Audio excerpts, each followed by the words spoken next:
이호세의 한국문학평론 30번입니다. 루틴과 리추얼 제목으로 문학공간 2025년 9월화 10월호 말은 그렇지만 이거 최근에 나왔어요. 거기서 한국문학의 미래를 찾아서 라는 제목으로 연재되고 있죠. 33, 34번으로 읽겠습니다. 이거 그리고 저기 이교수의 책 읽기 거기에도 실려 있으니까 그걸 요약한 거죠.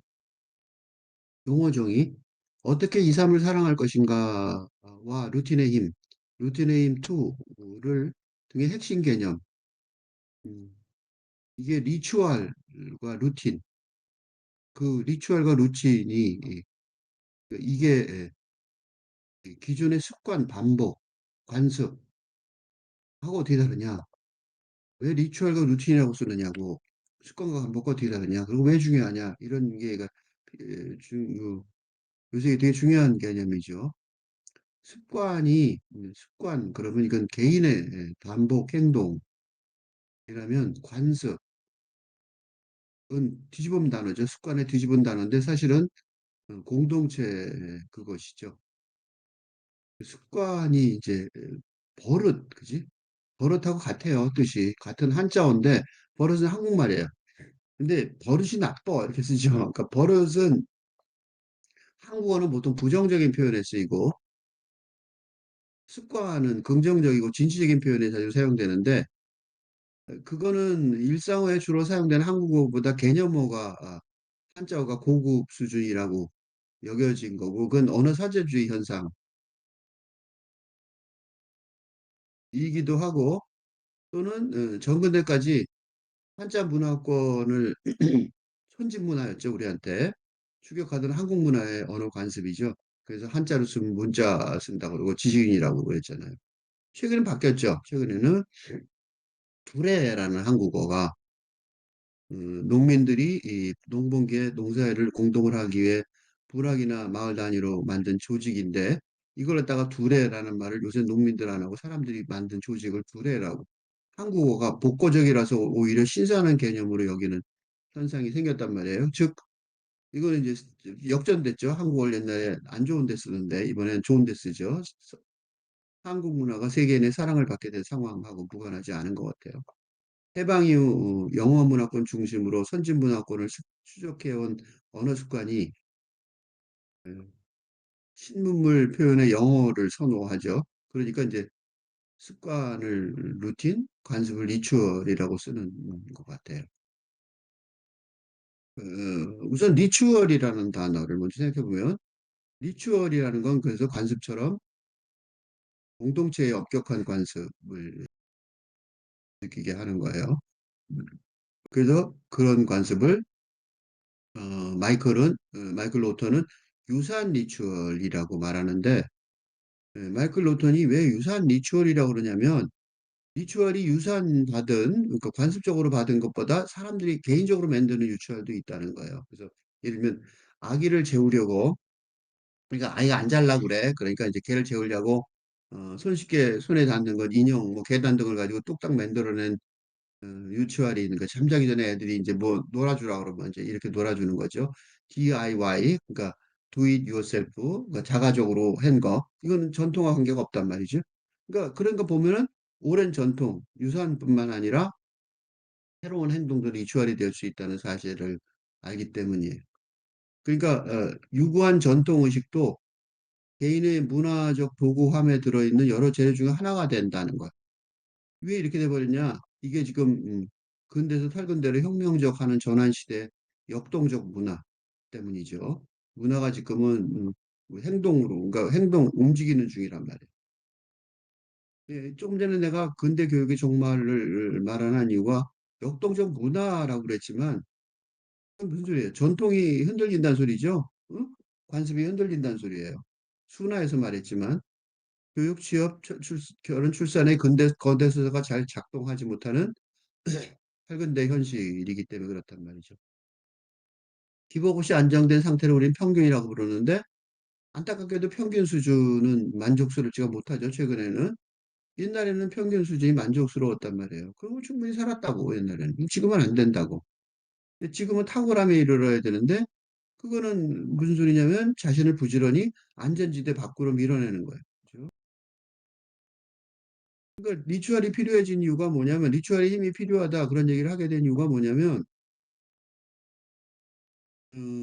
학교 학습이 부족한 시대라서 그런 거예요. 옛날에 쭉 하던 것만 하고 다니면 안 되는 거야. 이 사실을 확인하는 게 한 1년 만에 MIT 4년 커리큘럼을 끝낸 28세 청년 스콧 영의 보고서 울트라 러닝이라는 책입니다. 이 울트라 러닝 이렇게 그, 그 탁월함에 쉽게 이룰 수 있는 방법은 그 근대 학습 교육의 종말이 됐다는 거를 학생이 아는 거죠. 그래서 학교에서 배운 걸 현실에서 적용할 수 없는 학습 전이 실패라는 사실. 그 학교에서 배운 거 세상 가봐 못 써먹는단 말이에요. 근데 스콧 영 등 이 울트라 러너는 절망하지 않고 뭐 하냐면 자기 학습, 주도 학습의 길을 모색해요. 그래서 크게 성공을 하는 거죠. 그래서 미래의 전망을 제공하고 그리고 이런 책들이 인기를 끌고 하는 거예요. 중세 시대에는 귀족의 힘이 귀족이 중요했죠. 그 세습 토지에 있었단 말이죠. 근데 자본주의 시대는 뭐냐? 근데 자본주의 시대는 신흥 귀족의 힘이 돈에 있죠. 근데 지금 이제 팔근대 시대의 귀족의 힘은 어디에 있어요? 학습에 있어요. 어떻게 학습을 해야 되느냐? 근대의 학습, 러닝을 해체하고 언러닝하고 새롭게 배우는 리러닝하는 과정이 필요한데 이건 어떻게 해요? 제도에 의존할 수 없죠. 그러니까 뭐 해야 돼요? 루틴과 리추얼의 힘에 기초한 자기주도 학습이 핵심이어야 한단 말이죠. 그러니까 루틴과 리추얼 되게 중요해졌어요. 그래서 생물학적 습관. 이 탈근대 현상을 해석하여 뭐 습관을 루틴, 관습을 리추얼이라고 정의하지만 이거보다 더 생물학 우리는 그래도 동물이죠. 그래서 그 이전에 생물학적 차원에서 올바른 리듬, 생활 리듬의 확보가 중요해요. 공부하기 전에 뭐 잠도 못 자고 뭐 그런다면 공부하기 어렵잖아요. 그래서 이것부터 먼저 해야 되는 거예요. 우리 신체는 주기적 리듬을 따른다는 거를 알아야 되고 또 90분 주기로 처리할 수 있는 최고 역량의 한계점에 도달을 해요. 나는 언제나 6시 반에 시작해서 지금 8시 반인데 90분 넘기죠. 그거는 이제 참을 수 있으니까 그래요. 이거 무리하는 거예요, 언제나. 그래서 커피나 설탕에 의존하여 스트레스 호르몬을 자극해 90분 이상 자신을 밀어붙일 수 있지만 그거는 이제 생리적으로 필요한 휴식과 회복의 시간을 무시하는 거예요. 그래서 나처럼 하지 마세요. 나는 이제 녹화니까 어, 나누는 사람 더 힘드니까 그래. 한계점에 물어버리면 대가를 치러야 해요.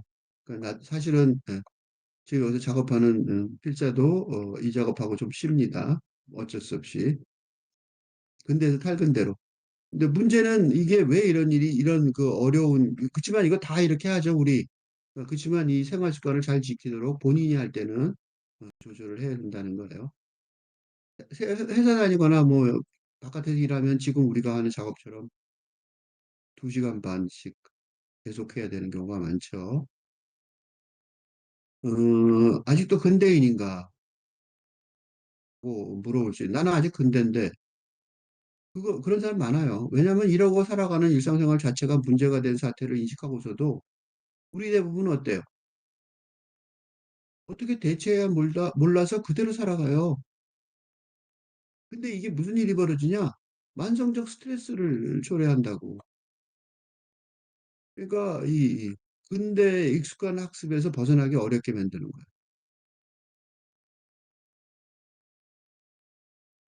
이 기회를 잡아야 성공이 실현될 것이라는 상상은 못 해요. 근데 문제가 뭐야? 도전하지 않으면 궁극의 이익을 얻을 수 없다는 사실. 이건 다 알고 있는 것 같아요. 그치? 그러니까 어떻게 돼요? 열린 마음으로 큰 그림을 그리고 넘어갈 수 있다고 노력해야 되는 거. 그래서 어떻게 해요? 근대 난경에 자각을 해야 되는 거죠. 지금 시대가 좀 문제가 있다. 그지? 그래서 아, 막다른 골목에 봉착했다. 그지?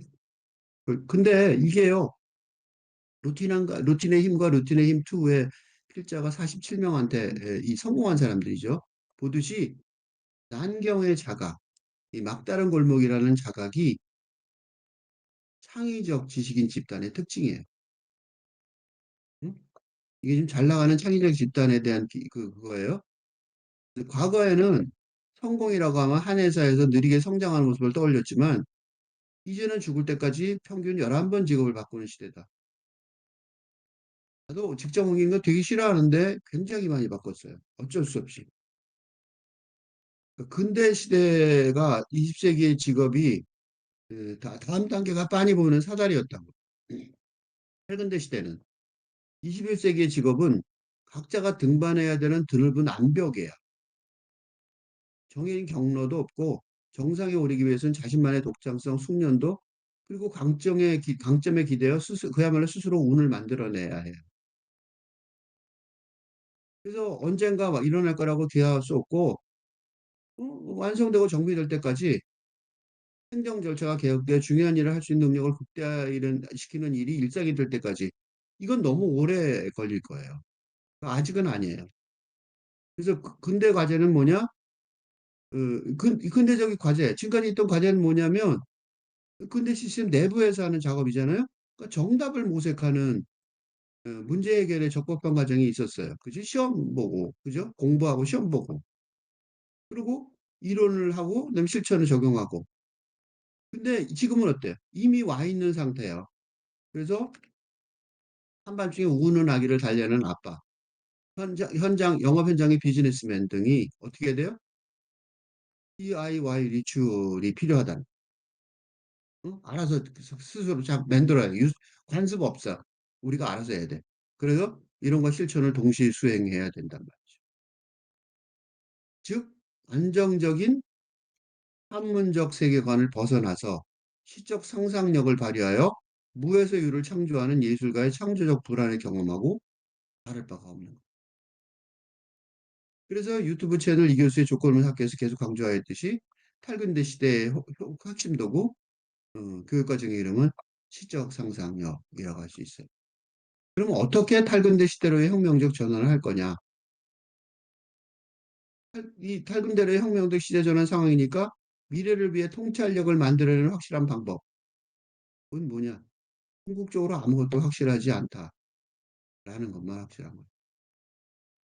그러니까 내가 일정한 패턴을 인지하고 지나치게 편해질 때 장애성이 정체되니까 과감한 마음가짐을 하는 수밖에 없어요. 응? 근대소사 시스템이 정상적으로 작동되면 성적평가, 근무평가 등 뛰어난 결과 중심 마인드셋이 이 공동체 운영 방법에 효과적이겠지만 지금은 어때요? 지금은 능력 개발과 새로운 기술 습득이란 배움과 성장에 집중하는 바람직한 성장 마인드셋이 독창성과 혁신으로 이어지는 사고방식이에요. 이거 내가 이렇게 얘기하니까 미래 얘기인 줄 알죠? 지금 현재 비즈니스 현장에서 벌어지고 있는 일이에요. 그래서 이런 식으로 생각하는 사람들은 명예퇴직 당하고 있어요. 이런 식으로 생각하는 사람들은 월급 2배로 받기 시작하고 있어요. 지금 벌어지고 있는 일이에요. 삼성이나 이런 데서. 그래서 내가 하는 일에 열정을 가지고 있나가, 이거는 이제 정해졌을 때 이렇게 말하겠죠. 지금 어떻게 해요? 어떤 방식으로 일하고 살아야 내 열정을 키울 수 있을까? 이렇게 해야 된다는 거예요. 옛날엔 일이 정해졌으니까 그냥 열정만 있으면 되잖아요. 왜냐하면 존경과 사회적 지위를 욕망하는 사람이나 탄력 근무와 단순 업무를 선호하는 사람도 근대인이 아니라 보편적 세계관이 된 탈근대 시대의 삶을 준비해야 하기 때문에 탈근대 전문가는 벤처기업 같아요. 죽을 때까지 하나의 신생 기업이어야 되는 거죠. 지금 필자가 하는 것도 뭐예요? 벤처기업이죠. 유튜브 채널. 20년 동안 교수였어도 소용없다고. 그건 그때 얘기고. 기민하고 적응력 있는 청년으로 살아가는 수밖에 없단 말이죠. 예컨대 가장 바람직한 다음 행보는 정확히 파악하기란 불가능하다. 이런 거예요. 벤처가 그렇잖아. 벤처 기업처럼 어떻게 해요? 틀림없이 성공할 만한 일을 예측하기 어렵다면 꾸준히 반복해서 계속해서 시도해 보는 수밖에 없어요. 유튜브 채널처럼. 최근대 교육 담론은 뭐냐 그러면 루틴의 힘과 루틴의 투입 필자들이 루틴의 중요성을 중요한단 말이에요. 왜 루틴을 중요시하냐면 지금은 어떻게 해요? 잠재력을 최대로 끌어내야 될 책임을 개인이 져야 하는 시대. 남이 안 해줘요. 교육이 안 해준다고. 즉, 근대 교육의 종말 상황이란 말이에요. 그럼 어떻게 되냐? 밝은 대로의 혁명적 전화 현실에 대처해야 될 교육 담론을 각자 알아서 모색해야 되는 거야. 이거 농담 아니에요. 진짜 그래요. 각자 알아서 해야 돼요. 환장하는 거죠. 그래서 부모님들이 고등학교 부모님들이 그렇게 돈을 많이 써가면서 학원을 보내고 난린 거예요. 다 무의미한 짓이긴 하지만 가만히 있을 수가 없는 거예요. 뜨거운 양철 지붕에 고양이처럼 뛰어다니는 거죠. 뭔지도 모르고 서로 막 그래서 아주머니들이 모여 앉아서 시끄럽게 떠들면서 서로의 방법을 교환한다고요. 다 무의미한 짓이긴 하지만 이런 공부 하나 무의미한 짓이에요. 미안하지만 미안해요. 그렇지만 할 수 없어요. 그러니까 팔근대 자기 교육 학습을 위한 실천 방법을 제공하기는 해요. 근데 뭐예요? 그 이유를 알려주지 못해서 이론인 듯하지만 담론 체계로 확장되지 못해서 지혜가 아닌 얄팍한 처세술처럼 보여주는 얘기만 잔뜩 해주는 거예요. 선생님들이 와서 하는 것도 옆에 카페에서 보는데 얄팍한 처세술만 말하고 있더라고. 그래서 팔근대로의 전환 담론을 보완할 필요가 있어요. 이 책도 뭐라 그러냐면 학교에서 가르쳐주지 않지만 새로운 시대에 원하는 기회를 발굴하려면 반드시 필요한 배움과 통찰을 제공하자 만들어진 프로젝트다. 그래서 이렇게 많이 했다라고 말하지만 그것도 마찬가지예요. 그러니까 근대 교육제도의 한계를 지적하지만 혁명적 세계 전환의 상황을 충분하게 생각하지 않으니까 개인의 성공 비결을 공유하는 이익 집단인 것 같은 느낌이에요. 아무리 이런 책 봐도 다 비슷해요.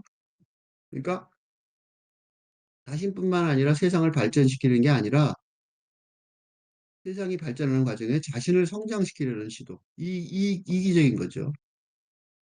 그나마 중요한 얘기는 그래도 집중력과 일관성을 가진다면 루틴을 바꿀 수 있고 이 습관을 교정하는 게 인생 전반을 지배하고 성공을 좌우하는 행동 양식을 재설정하는 과정이라는 결론보다 더 중요한 거는 루틴 재설계라는 개념이에요. 습관과 루틴의 관념에 중요해야 되는 이유가 뭐냐면 왜 습관과 루틴이 중요하냐면 그냥 열심히 하면 되는 게 아니야? 그거 아니에요. 왜? 한 곳에 의지력을 몰았으면 다음 일에 몰두할 에너지가 소진된다는 자아 고갈 현상 때문에 그래요. 그러니까 아무거나 열심히 공부하면 안 된다는 거예요. 의지력이 쓸 데가 없다는 것이 아니라 기대만큼 강력한 수단은 아닌 거죠. 의지력을 쓸수록 고갈되는 한정 자원이니까 어떻게 해야 돼요? 의지력에 고갈시키는 힘을 파악해서 그 일을 어떻게 무의식적인 루틴으로 변화시켜 가야 된다. 그러니까 공부를 의식으로 하는 게 아니라 나 열심히 할 거야. 그래서 되는 게 아니라니까. 루틴을 만들어야 되는 거야. 그래서 자신의 의지력이 가진 힘을 다른 일에 끌어다 쓸 수 있단 말이죠. 어? 그래서 옛날에 겨우 한 가지 하던 사람들이 두 가지 할 수 있고 나중에는 열 가지 할 수 있게 되는 거예요. 그러니까 자제력이라는 자원을 끌어쓰지 않아도 된다는 거야. 내가 지금 참고 해야 돼. 이런 얘기 자꾸 할 필요 없다는 거야. 자동으로 루틴이 발휘되게 되는 거야. 이게 다이어트에도 도움이 되는 거예요. 응? 내가 음식을 많이 갖다 놓고 앞에다 안 먹을 거야 하고 자제력을 발휘하는 거 별로 중요한 일 아니라니까. 잘 안 돼. 애초에 많이 안 먹는 루틴을 만들면 되는 거야. 어떻게 루틴을 만드느냐에 따라 제한적인 의지를 보다 영리하게 활용할 수 있다. 그러니까 내 의지가 제한적이야 라는 사실을 인정해야 되는 거야. 그러니까 뭐야? 루틴의 창조가 매력적인 선택인 거지. 그래서 근데 왜 루틴 재설계라고 그랬냐면 기존의 근대적인 습관, 기존의 루틴이 있으니까 재설계라고 그러는 거예요. 그래서 근대 공교육 과정을 수동적으로 따르는 게 근대적 루틴이라면 개인의 잠재력을 극대화하고 성공의 주도권을 지르는 자기주도 학습은 방식의 탈근대 세계관에 따라 재설계해야 하는 거죠. 응? 인간 의식을 행동의 원인이 아닌 해설자로 바라볼 때 더 잘 이해할 수 있다고 판단하는 거는 그러니까 해설자로 바라봐야 된다는 거예요. 그러냐면 혁명적 시대전환 상황이라는 거예요. 그러니까 의도적으로 보이는 어떤 선택조차 가만 보면 무의식 패턴을 따라한다는 걸 알 수 있어요. 그렇죠? 식사 습관도 그런 거죠. 근데 내 삶에 매일 행하는 루틴 자체가 문제라는 걸 알았다는 거예요. 그래서 당신의 건강, 일의 능률과 발전 모두 의식적 선택을 하는 것 같지만 근대 세계관을 자동으로 따르는 루틴의 무의식적 행위의 반성 작업이 근대 시대에 중요하다는 거예요. 요새 회사에서 그술 마시고 끝까지 술 마시고 술집들이 다 문을 닫죠. 왜 그래요? 회사 일 끝나고 술 마시는 그 루틴이 건강에 무지 안 좋다는 사실을 다 깨달은 거예요. 그래서 젊은 사람들은 그런 루틴을 안 따라요. 그러니까 술집들이 문을 닫기 시작하고 그게 너무 당연한 일로 벌어지는 거죠. 근데 옛날 노예 상태였던 전근대 대중의 대중의식은 어, 공동체 담론의 고려사항이 아니었고 일반 의식, 대중의식이 중요해진 거는 근대 이후였는데 탈근대 시대에 이르러서는 이 자동 반응하는 육체 차원의 인간의 의식을 국한하려는 근대 한원주의 담론, 행동의 분석이라는 주요 분석에는 텍스트를 포함하지만 초월하는 컨텍스트, 행동의 맥락이 중요해지는 거죠. 왜 내가 그런 행동을 하는지를 보는 것. 해설자처럼. 그게 행동의 원인뿐만 아니라 그 바탕에 드는 담론도 보니까 해설자의 위치에서 볼 때 더 잘 이해할 수 있다는 거. 그래서 이런 공부가 필요해요.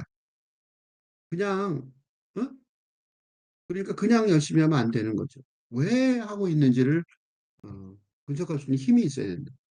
당신이 지금 학생이라면 내일이면 쓸모없을지 모를 근대 교육 과정에서 학습하는 오늘 활용하는 기술. 지금 학교 다니는 학생이라면 컴퓨터과도 마찬가지예요. 컴퓨터 별로 그 지금 하고 있는 공부 안 중요할 수 있어요. 컴퓨터 공학과 돈 낼 것 같아요? 아직 세상에 없을 탈근대 미래, 시대의 미래에 어른이 돼서 이용할 과학기술, 인생 전반에 걸쳐 생활기술을 혼자서라도 배우려고 해야 합니다. 그래야 돼요? 시적 상상력. 어?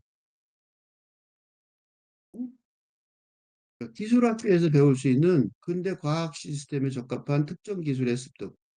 요새 그 신문에 보면 그러죠? 뭐 그렇게 나와요. 뭐 기술학교에서 기술 배우면 당장 취업할 수 있다.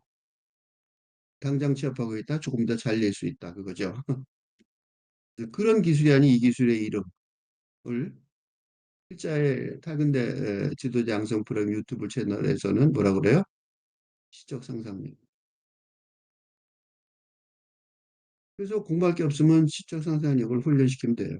뭘로 공부해요? 유튜브 채널 보세요. 많아요. 몇천 시간은 될 걸 이제 학교 한 번 다니는 것쯤 될 거예요. 그러니까 탈근대 시대를 개척한다는 목적이 뚜렷한 일. 이게 바로 뭐예요? 이게 사회를 진전시키는 힘이 되는 거죠. 그러니까 보람도 있는 거죠. 마이클 론턴이 어떻게 이 삶을 살아갈 것인가에 전하는 이야기. 우리 삶을 풍요롭게 마법처럼 변화시키는 리추얼의 다양한 역할. 리추얼 효과에 주목하는 건 왜 그래요? 바로 이 근대 루틴을 포함하지만 초월하는 루틴 대설계인 리추얼에 관한 하버드 경영대학교 심리연구팀의 결과물이라죠. 리추얼 효과가 중요하다는 거. 리추얼 담론의 형성은 그럼 어떻게 하느냐? 특성은 뭐냐? 우선 영성의 차원이 있어요. 학자가 이교수의 조건 없는 학교에서 계속해서 인간 경험의 4단계 담론으로 설명하듯이 팔근대 시대 담론의 특징은 영성 차원의 부활이에요. 물질 육체 차원을 객관적 대상으로 여기는 근대 과학이 핵심 활동이 이 생각, 이념 차원의 근대 담론인데 이 감정 정서 차원을 무시하고 영성 차원을 배제했어요. 근데 탈근대 담론은 정성 차원과 연결된 정성 차원을 중심으로 육체 물질 차원의 권리를 회복하는 생각 차원이라고 할 수 있어요. 마이클 노턴도 어떻게 이 삶을 살아갈 것인가를 시작하며 리추얼을 위한 신성한 공간을 따로 지정함. 신성함이라는 단어가 자꾸 나와요. 그래서 현재의 순간에 집중할 수 있게 리추얼은 또한 끊임없이 효율을 추구하고 주의를 요구하는 디지털 기술의 압박에서 벗어나는 수단이 된다는 거죠. 그래서 재주술화의 물결, 재주술화, 주술은 그 무당 같은 거죠. 그 주술화라는 단어를 왜 쓰고 신성한이라는 단어를 왜 쓸까?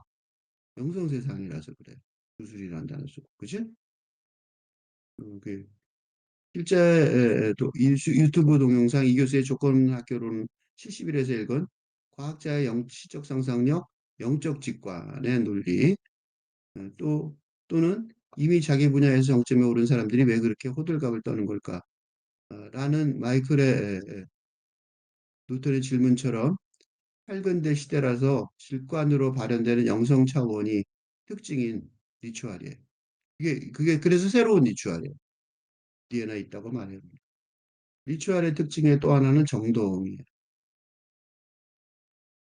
살근대 담론의 또 하나의 특징은 주관성을 배제하며 논리적 객관성을 추구하는 근대 과학 이론에서 무시되어 있는 감정과 정서 영역의 부활이에요. 그러니까 지금까지는 과학에서는 감정과 정서를 무시했단 말이에요. 마이클 노턴도 개방형 사무공간이 옛날엔 다 3층에 모든 사무실이 다 열려 있었어요. 근데 실패했는데 그 실패한 이유는 전통사회의 기우제라든지 회사에서 시키는 귀찮고 무의미해 오는 팀 담화 활동이 실제로 효과가 있는 이유란 말이죠. 다양한 감정을 불러일으켜 감정 다양성을 높여주는 리추얼의 힘, 이 최근대 시대 비즈니스 현장에서뿐만 아니라 심리 건강에도 중요하다는 거예요. 흑백 영화와 칼라 영화의 차이처럼 근대 담론의 좋은 습관은 삶을 자동화하여 일을 척척 해치울 수 있게 해주죠. 자동화되면 그렇게 하잖아요. 탈근대 담론은 전혀 달라요. 탈근대 담론의 리추얼은 삶을 생생하게 하여 더욱 부드럽게 마법처럼 변모십니다. 또 마법이란 단어 썼죠. 그거 왜 마법이냐면 영적이니까 그래요. 그리고 감정. 그 리추얼의 중요한 역할을 하는 거는 감정 유발자. 감정을 풍부하게 일으키는 거죠. 마이클 로터는 생태계의 생물 다양성을 측정하는 데 쓰이는 연구 방법을 동원해요. 긍정적 감정의 우세보다는 뭐가 더 중요하다? 경험하는 감정의 다양성과 풍부함이 웰빙과 더 밀접하다. 긍정적인 게 많다고 좋은 게 아니라는 거야. 응? 감정 다양성의 이점에 관한 우리 연구 결과는 습관이 생활에 질서를 부여한다는 근대 문화의 통념하고 대비되죠. 다양하면 정신없잖아. 근대 문화의 감정은 세바에서 보편하는 명암 배분, 키아로스큐로.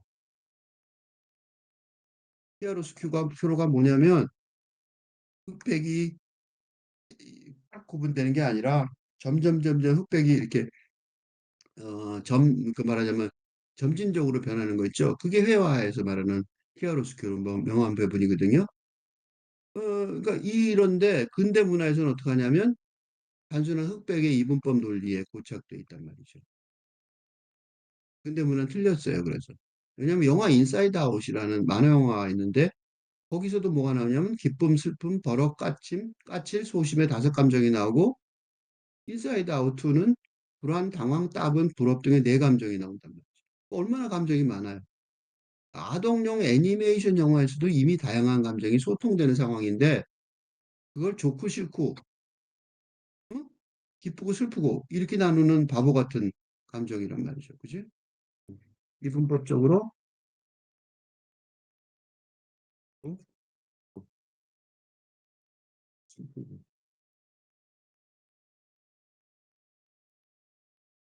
그런 말이 생략됐어요. 너무 뻔한 것 같아서. 근데 쓰면 좋을 것 같아서 다시 썼어요. 그러니까 이렇게 이분법을 딱 나눈다고. 이게 뭐예요? 좋아요. SNS에 좋아요. SNS도 그러잖아. 응? 이 탈근대 시대의 특징은 영성 차원의 부활이고 그 영성 차원의 부활이 그 근대 차원에서 무시됐던 감정 정서 차원이 음, 부활하면서 뭐라고 그러냐면 영성 차원과 연결된 정성 차원 이게 탈근대 담론의 핵심이 됐단 말이죠. 그래서 탈근대 담론 리추알을 통해 즐거움과 신비감과 평온감을 일으키는 거예요. 왜냐면 영적인 말하면 감수성이니까. 그래서 개인위생 관리, 집안일, 매일 하는 운동 같은 평범한 활동을 자동화된 경험에서 그러니까 매일 아침에 집안일 하거나 뭐 아침에 일어나 하는 거 그것도 전부 다 자동화된 게 아니라 생동하는 경험으로 바뀔 수 있다. 대표적인 사례가 하나 있는데 영화로 일본 선불교 선사에 관한 빈 벤던스 감독의 최근 영화 퍼펙트 데이즈가 바로 그런 영화. 근데 담론은 단기간의 감정, 필링과 장기간의 정서, 이모션도 구별하지 않아서 이것도 제대로 담론에 관해서 이 근대 담론에서 감정과 정서라는 두 단어가 제대로 구별돼서 설명되는 경우도 드문 것 같아요. 그래서 영성 차원과 연결된 그 정동 개념하고 근대 감정과 정서하고 다른데 그거 완전히 구별하지 못해요. 화가 머리끝까지 난 애인에게 진정하라고 말했다가 머릿속으로 받아들인 거죠. 엄청나게 강력한 파멸적 피드백 루프를 경험했듯이 생각, 이념 중심의 근대 감정과 정서의 흑백 논리는 아주 무기력하다는 거. 응? 명암 배분, 아까 키아로스큐로를 모르고 흑백 이분법에 갇힌 근대 감정과 정서의 논리는 특성 수준과 행위 수행 능력 간의 관계가 있는 걸 알아도 최상의 수행 능력을 발휘하는 도움이 되는 긴장과 스트레스의 적절한 강도를 알 수가 없어요. 스트레스 받았고 나지 어떻게 되는지 모른다고. 과도한 긴장과 스트레스에 비롯한 현대인의 육체적이고 정신적 질병의 원인과 치료법을 제대로 확인하는데 근대의학이 번번이 실패한다는 거죠. 그래서 어? 스트레스 받아 정신과 갈 수 있어요? 못 간다고. 안 도와줘요, 아무도. 리추얼 담론의 특성의 또 하나는 능동성. 저명한 사회학자 마이클 로턴이 다음과 같이 고백은 충격적이에요. 나는 연구에 종사한 이래 처음으로 사회과학을 그저 일반적 환경 속의 인간을 이해하려는 노력이 아니라 환경 자체를 능동적으로 설계하고 변화시키는 과정으로 보기 시작했다. 예전에는 그러니까 인간이 환경을 바꿀 수 있다고 생각도 안 한 거죠. 학문적으로. 저명한 사회과학자인데. 그게 바로 리추얼을 바라보는 대안적 관점일 수 있다는 생각이 들었다. 21세기를 사는 사람들은 각자의 환경에서 구할 수 있는 것은 무엇이든 활용하여 리추어화된 경험을 설계하고 있다. 이거 설계 못하는 사람은 실패자예요. 하버드 교수가 어쩌면 그렇기에 더더욱 근대 과학의 수동적 연구 자세를 스스로 비판하고 있어요. 그는 근대 담론의 한계를 자각하고 팔근대 담론의 길을 모색하게 된 건 노벨상 수상한 행동과학자 다니엘 캐너만과 리처드 세일러가 제시한 보유 효과라는 그러니까 내가 손수 만든 물건을 소중히 여기는 현상을 어느 정도 설명해주는 이론을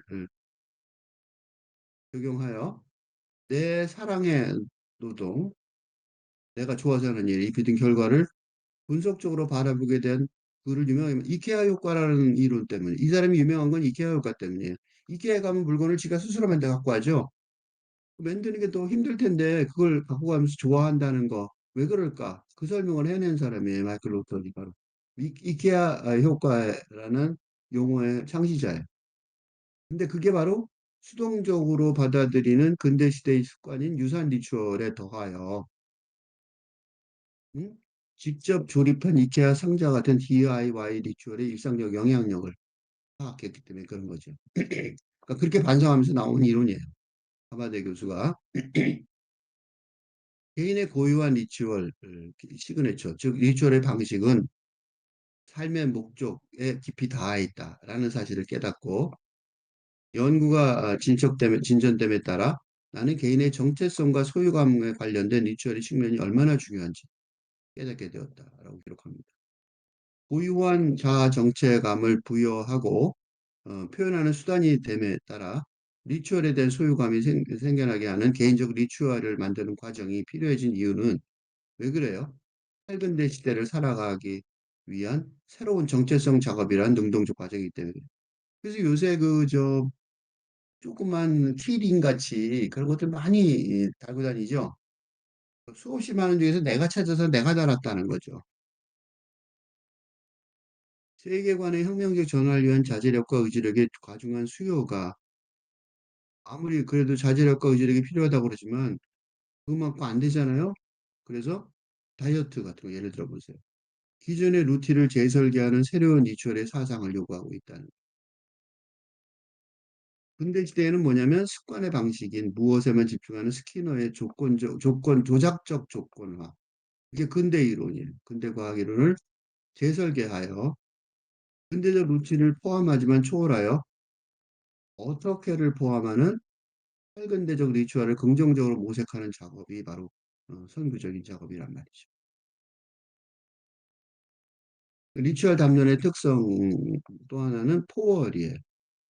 그러니까 근대적 리추얼을 재설계한 탈근대 리추얼은 당연히 영성 차원의 적극적이고 긍정적으로 호소하는데 이게 혁명적 시대 전환이 배태한 불확실성과 스트레스에 대응하는 수단이란 말이죠. 야구에서는 리추얼이 타격과 관련되는데 왜 세계적인 수준의 타자라도 성공률이 30%밖에 안 된단 말이에요. 리추얼이 뭐예요? 무의미한 곳에서 의미를 찾으려는 노력이다. 투수는 리추얼이 없어요. 타자만 있어요. 음, 스트라이크를 집어넣는 비율이 40%도 안 되면 안 되겠죠?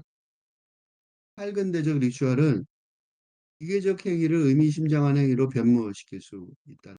그게 이제 영적이 되는 거죠. 예를 들면 손, 촛불, 베일, 사과, 고양이, 바구니 뭐든지 손에 닿는 것은 감정 표현의 매개체로 활용하는 것. 그래서 키링 같은 것들도 중요해지는 거예요. 근대적 일상생활의 평범한 사물에도 깊은 의미를 부여할 수 있게 하는 게 리추얼이란 말이죠. 그러니까 창의적인 사람이 되기 위해서 뭐 해야 되냐면 가장 혼란스러운 상황에서도 집중력을 관련하고 창의적 에너지를 모으는 법을 배워야 하듯 근대 시스템을 관리하는 무의식적 업무를 문제 해결이나 발명 등 핵심적 의식적 업무와 적절히 병치하는 것. 그러니까 무의식적 업무도 있어요. 그지? 그래서 이 두 개가 있단 말이에요. 그러니까 우리 둘 다 해야 되잖아요. 그러니까 이제 집중력이 떨어졌을 때는 무의식적 업무를 하고 보통 뭐 중요한 건 이쪽이죠. 문제 해결이나 발명 등 핵심 과제나 창의력이 요구되는 과제를 하는 거. 그 탈근대 담론은 이 두 가지, 이 포월, 그지? 근대 담론을 대체할 때까지 유엔 포월의 전략, 포함하면서 초월하는 전략을 해야 된단 말이죠. 그래서 리추얼은 기시감과 이미 본 것 같은 느낌과 관계되는 처음 보는 느낌을 줘야 되고, 이런 재발견의 경험을 기록하기 위해 연구에 나섰다고 말합니다. 탈근대 담론의 포월 전략처럼 근대 시대의 경험, 탈근대 시대의 경험에는 근대적 경험에 기시감이 있지만 초월하는 미시감의 요소도 같이 들어있어요. 집합적 리추얼. 마이클 로턴의 리추얼 연구가 이케아 효과. 그거는 이제 개인적인 리추얼의 경우죠. 혼자 하는 거죠. 집합적 리추얼은 어떻게 되냐고. 사회 전체는. 그 사회 심리학을 충분히 고려하지 않고 개인 심리학에 집중하는 정신치료 분야이고 그래서 질문만 가득하고 대답은 없는 것 같아요. 이쪽은 좀 모자르는 것 같단 말이죠. 지금 시대의 문제를 해결하지 못하는 것 같다고. 그러니까 리추얼과 집단 소속감의 관계는 뿌리가 깊을 뿐만 아니라 그 범위도 넓은데 교실, 군대, 경기장, 직장 등 공동의 목표를 위해 사람들이 모이는 곳이라면 집단 리추얼이 넘쳐나죠. 가족 모임을 누구는 해치워야 하는 일, 공허한 루틴이라고 여기는 사람하고 우리가 누구인지를 나타내는 일, 가족을 이어주고 아이들의 삶을 풍요롭게 해준 뜻깊은 경험이라고 하는 사람이 있듯이 우리를 묶어주는 하나의 행동이 또 갈등 요인이 될 수 있단 말이에요. 모이자면 왜 모여요? 이렇게 되는 거죠. 그러므로 이 가정에서든 사회에서든 평화를 유지하기 위해 리추얼이 언제 그리고 왜 위험을 초래하는지 이해할 필요가 있어요. 그러니까 집단 리추얼의 결속 효과를 유지하면서도 리추얼의 어두운 면에 휘둘리지 않는 방법을 찾아야 되는 게 지금 시대의 아주 심각한 주제예요. 그래서 가족들이 잘 안 만나고 깨지는 경우가 많죠. 베네딕트 앤더슨이 상상의 공동체 이론에서 근대 국가가 바로 공동체의 공유 상상력에 의해 형성됐다. 국가 자체가 설득력이 설명해요. 이는 근대 국가가 국가의 식민 제국주의적 폭력성의 정당화, 무차별적 집단 살해일 뿐인 전쟁의 합법화 문제를 유발하죠.